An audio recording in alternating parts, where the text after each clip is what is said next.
काम जो करेगा उसको वोट मिलेगा, साफ सीधी बात है। तो इस बार 4 जून को इतिहास बदलेगा? 4 जून का इतिहास तो बिल्कुल बदलेगा। कांग्रेस आएगी? देखिए, अगर बात की जाए अगर स्टेट बाय, ठीक है, स्टेट वाइज, तो साउथ रीजन में तो भारतीय जनता पार्टी का खाता ही नहीं खुल रहा। यहाँ अमित शाह स्टेटमेंट देते हैं कि जो अभी की 270 तो हम जीत चुके हैं। अरे भाई, आप जीत चुके हैं तो फिर आप रैलीज क्यों कर रहे हैं? हेलीकॉप्टर से मुख्यमंत्री क्यों उतार रहे हैं? मोदी जी को रैली क्यों करनी पड़ रही है? जब आप जीत चुके हैं तो आप सरकार बनाइए, शपथ ग्रहण समारोह की तैयारी करिए।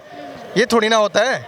नमस्कार, मैं हूं अमीषा और आप देख रहे हैं द खबर बेखबर। बिहार में लोकसभा चुनाव अपने चरम पर है, तो आज हम आए हैं पटना जंक्शन पर, यहाँ पर लोगों से बातचीत करने, उनसे चर्चा करने। तो चलिए लोगों के बीच बातचीत करते हैं। सर, अगर एनडीए की सरकार तीसरी बार आती है तो क्या क्या बदलाव होने चाहिए, आपको क्या लगता है? देखिए, पहली बात है कि आना नहीं चाहिए उसको। क्यों? एकदम आएगा तो स्वास्थ्य पर, शिक्षा पर, रोजगार पर बात होगा नहीं। उनका मैनिफेस्टो जो है आप देख लीजिए, अपने चैनल पर चला भी दीजिएगा, कहीं उसका जिक्र नहीं है। ठीक है, मोदी जी को किसी ने झूठ बोलने का पीएचडी करवा दिया। ठीक है, उठते बैठते सोते पढ़ते खाली झूठ बोलते हैं। ठीक है, मेरे ठगने का काम किया। पूरे 140 करोड़ जनता जो हमारे देश में है, उनको ठगने का काम किया है मोदी जी ने। ठीक है, हम 1947 के बाद ऐसा प्रधानमंत्री ना मेरे कोई पूर्वजों ने देखा है ना हमने देखा है। आप भगवान से प्रार्थना करते हैं कि आगे भी देखने को ना मिले। इतना निकम्मा सरकार, इतना झूठ बोलने वाला, इतना बेकार सरकार जो जुमलेबाजी करता हो। जुमलेबाजी से ये देश नहीं चलेगा। इस देश में अगर रहना है तो रोज़गार पे, शिक्षा पर, कपड़ा पे, रोटी पे, इस पर ध्यान देना होगा। आप बोलते हैं 80 करोड़ को राशन दे रहे हैं। क्यों दे रहे हैं भाई 80 करोड़ को राशन? आप 80 करोड़ को पहले देते हैं, अब 81 करोड़ हो गया, 1 करोड़ और ऐड हो गया। क्यों दे रहे हैं भाई? आप ये बोलते हैं कि कांग्रेस 40 करोड़ 80 करोड़ को देती थी, हमने 40 करोड़ को दिया, मतलब 80 करोड़ को रोजगार दिया। तो रोजगार तो देने की बात नहीं करते हैं आप दिन पर दिन बढ़ाते जा रहे हैं बेरोजगारी को। तो आप हमको नौकरी, मेरे युवा को नौकरी दीजिए, वो 5 किलो राशन गरीबों में बांटेगा। जो कमा नहीं सकते हैं, जो अपाहिज हैं, जो हाथ से कटे हुए, पैर से कटे हुए, उनको खिलाने का काम करेगा। हम लोग तो अच्छे बच्चे हैं भाई, हाथ भी सलामत है, पैर भी सलामत है, सब कुछ है। हम लोग तो कुछ भी करके कमा लेंगे, ठेला रिक्शा भी चला लेंगे, टेम्पू भी चला लेंगे, कुछ भी करके कमा लेंगे। लेकिन जो अपाहिज है उनको खिलाने के लिए हमको नौकरी दीजिए ना। आप नौकरी जब देने का जब बात आता है तो आप बोलते हैं कि पाकिस्तान को हमने घुस के मारा ना। जब नौकरी का बात आता है तो बोलते हैं राम मंदिर बनाया ना। जब नौकरी का बात आता है तो बोलते हैं लंगा बुच्चा देश पाकिस्तान भूखा मर रहा है ना। अरे पाकिस्तान से हमको क्या लेना देना है? आप हिंदुस्तान की जनता के लिए बात कीजिए ना। हम सवाल कर रहे हैं, आप जवाब दीजिए। आप जवाब नहीं देंगे और जितने भी उनके हैं गोदी मीडिया, चाटुकार, पत्रकार, वो सवाल करते हैं मोदी जी से कि मोदी जी बताइए, आप पॉकेट में चिल्लर रखते हैं कि नोट रखते हैं? मोदी जी से ये नहीं पूछते हैं कि मणिपुर में इतनी महिलाओं को, माताओं को, बहनों को नमस्ते करके घुमाया गया, उस पर मोदी जी क्या करते हैं? उस पर क्यों नहीं बोलते हैं? आप बिहार में आ गए रोड शो करने के लिए। यहाँ रोड शो से काम नहीं चलने वाला है, क्या कि यहाँ जॉब शो चल रहा है। ठीक है, यहाँ जॉब मिलता है लोगों को। रोड शो आप मणिपुर में कीजिए तब जानेंगे कि आपका 56 इंच का सीना है। आप मणिपुर में जाइए ना, मणिपुर के लोग आपको खोज रहे हैं। मणिपुर में तो मणिपुर का तो माँ नहीं बोलते हैं। ठीक है, कल ही बड़ी बड़ी बातें, बड़ी उनको पहले से प्रधानमंत्री हैं, जो इस देश का प्रधानमंत्री, उनको नहीं होना चाहिए था। नृत्य कला मंदिर में कोई नाटक करने वाला आदमी होना चाहिए था इनको। स्टेज पे चढ़ते हैं, तरह तरह का नाटक करते हैं। कभी उनको ये याद है कि कांग्रेसियों ने 90 गाली दिया, लेकिन ये याद नहीं है उनको कि अपने मुंह से बोले थे काला धन लेके आएंगे, 15 लाख रुपए देंगे। उनको ये याद है कि कांग्रेसियों ने 90 गाली दिया, लेकिन ये याद नहीं है कि ऐतिहासिक गांधी मैदान में खड़ा होकर 2 करोड़ नौकरी का वादा किए थे हिंदुस्तान में, वो ना सफल हो गया। उनको ये याद है कि कांग्रेसियों ने 90 गाली दिया, एक एक गाली का जवाब दूंगा, ये बोल सकते हैं। लेकिन ये नहीं बोल सकते हैं कि बिहार में खड़ा होकर हम बोले थे ऐतिहासिक गांधी मैदान में कि बिहार को विशेष राज्य का दर्जा देंगे, उसमें ना सफल हो गए। क्या आप राजनीति कर रहे हैं भाई? क्या राजनीति कर रहे हैं? अरे राजनीति चमकाइए, काहे कि इस देश में युवा की आबादी है। ये देश युवा से चलेगा। ये देश युवा से इसलिए चलेगा काहे कि युवा चाहता है घर में परिवर्तन, युवा चाहता है मोहल्ला में परिवर्तन, युवा चाहता है जिला में परिवर्तन, युवा चाहता है राज्य में परिवर्तन, और यही युवा चाहता है केंद्र में परिवर्तन। और केंद्र में परिवर्तन तय है, इसको कोई मिटा नहीं सकता, कोई हटा नहीं सकता है। एकदम परिवर्तन तय है, एकदम बौखला गए हैं। अमित शाह आए हैं अभी, अमित शाह बोलते हैं कि हम 270 सीट जीत चुके हैं, 400 का लक्ष्य है। तो भाई 270 जब जीत गए हैं तो कल शपथ ग्रहण करवाइए मोदी जी को। काहे इलेक्शन करवा रहे हैं? 1 तारीख, 25 तारीख को, 1 जून को काहे इलेक्शन? कल मोदी जी को शपथ ग्रहण करवाइए। ठीक है, 270 जीत गए, 73 का जरूरत है, ऐसे से 3 को आ ही जाएगा। ठीक है, तो करवाइए। काहे के लिए हिंदुस्तान का पैसा बर्बाद कर रहे हैं भाई? ठीक है, सबसे गंदा राजनीति अगर इस देश में कोई किया है तो भाजपा किया है। ठीक है, उतना मजनू नहीं पिटाया लैला के प्यार में जितने बेरोजगार पिटाए भाजपा सरकार में। मुसल्लेपुर हाट से लेकर गांधी मैदान तक दौड़ा दौड़ा के बेरोजगार को पिटा गया। क्यों भाई? अपना हक मांग रहे इसलिए। रेलवे में वैकेंसी 30 लाख का खाली, आप 5600 निकाल रहे। क्यों भाई? क्यों 5600 निकाल रहे हैं? आप 15 लाख निकालिए, आप 10 लाख निकालिए। युवा कब तक घर में बैठा रहेगा? युवा कब तक अपने माता पिता, अपनी बहन का, अपने भाई का ताना सुनेगा? ताना सुन सुन के आत्महत्या कर रहा है युवा।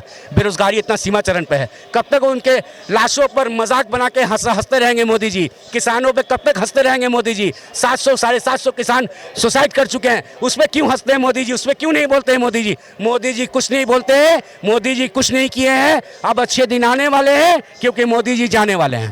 ठीक है, उनके संसद बोलते हैं कि हम मेरे 400 सीट आएगा तो हम संविधान चेंज कर देंगे। अरे तुमको चेंज कर देंगे। ठीक है, हम संविधान को फॉलो करने वाले हैं, उसके विचारधारा को मानने वाले हैं। जय हिंद, जय भारत। Thank you. आप बताइए, अगर तीसरी बार एनडीए सरकार आती है तो क्या लगता है, क्या बदलाव होना चाहिए? देखिए ना, 10 वर्षों में तो पिछले 10 वर्षों में तो कोई बदलाव हुआ नहीं। अब क्या आप तीसरी बार फिर मोदी जी को देखेंगे क्या? लगातार 10 वर्षों से एनडीए की सरकार है। पूरे बिहार से लेकर पूरे देश में 39 सीट देने के बाद भी बिहार में कोई डेवलपमेंट नहीं, कोई विकास नहीं। ठीक है, अगर बात की जाए एक नए शिक्षा संस्थान की, एक नए अस्पताल की, क्योंकि देखिए सरकार का कर्तव्य जो होता है कि रोजगार देना, स्वास्थ्य के क्षेत्र में काम करना, शिक्षा के क्षेत्र में करना, ये सब बेसिक काम। बेसिक राम मंदिर एक आस्था का विषय है, मैं उस पर कुछ नहीं कहना चाहूँगा। राम मंदिर मोदी जी ने नहीं बनवाया। ठीक है, जनता ने मंदिर नहीं, राम मंदिर जजमेंट था सुप्रीम कोर्ट का, ना कि मोदी का। ठीक है, अगर सरकार का जजमेंट होता ना तो मंदिर कब का बन गया होता।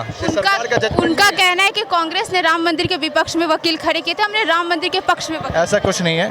देखिए, जब कोर्ट में केस जाता है ना तो तर्क वितर्क के लिए दोनों पक्षों से वकील होते हैं। ठीक है, उस पे एंटी जो बिल वगैरह जो भी केस वगैरह कर रखा था, दूसरे पक्ष से भी वकील थे और इस पक्ष से भी वकील थे। ठीक है, आपको पता है कि ऐसे कई लाखों करोड़ों केसेज है जो काफ़ी समय से लंबित पड़े हुए हैं कोर्ट में। तो ऐसे आपके ही घर में कोई केस हो जाए तो आपको लगता है कि 1 साल में उसका क्लियर हो जाएगा? कभी नहीं होता। तो कोई भी केस लंबित होते हुए आता है तो ये सुप्रीम, अब जजमेंट होना था 2019 में या 2018 में, तो जजमेंट हो गया। इससे ये थोड़ी ना कि मोदी जी की सरकार है तो मोदी जी ने ही राम मंदिर बनवाया, ऐसा कुछ नहीं है। काम जो करेगा उसको वोट मिलेगा, साफ सीधी बात है। तो इस बार 4 जून को इतिहास बदलेगा? 4 जून का इतिहास तो बिल्कुल बदलेगा। कांग्रेस आएगी। देखिए, अगर बात की जाए अगर स्टेट बाय, ठीक है, स्टेट वाइज, तो साउथ रीजन में तो भारतीय जनता पार्टी का खाता ही नहीं खुल रहा। यहाँ अमित शाह स्टेटमेंट देते हैं कि जो अभी की 270 तो हम जीत चुके हैं। अरे भाई, आप जीत चुके हैं तो फिर आप रैलीज क्यों कर रहे हैं? हेलीकॉप्टर से मुख्यमंत्री क्यों उतार रहे हैं? मोदी जी को रैली क्यों करनी पड़ रही है? जब आप जीत चुके हैं तो आप सरकार बनाइए, शपथ ग्रहण समारोह की तैयारी करिए। ये थोड़ी ना होता है। तो इस बार इंडिया गठबंधन की सरकार। देखिए, सरकार मैंने बोला ना आपको कि सरकार बदल रही है, सरकार बदल रही है और सरकार आपको 4 जून को दिख जाएगी कि सरकार किसकी बन रही है। ठीक है, तो मोदी जी तो कहते हैं कि 400 पार अभी बाजार। देखिए ना, मोदी जी कुछ भी कह सकते हैं, मोदी जी कुछ भी कह सकते हैं। अपने मित्रों को फायदा पहुंचाने के लिए मोदी कुछ भी कर सकते हैं। ठीक है, लोग कहते हैं ना कि मोदी है तो मुमकिन है, ये मुमकिन वाली बात उन्होंने अपने मित्रों के लिए की है।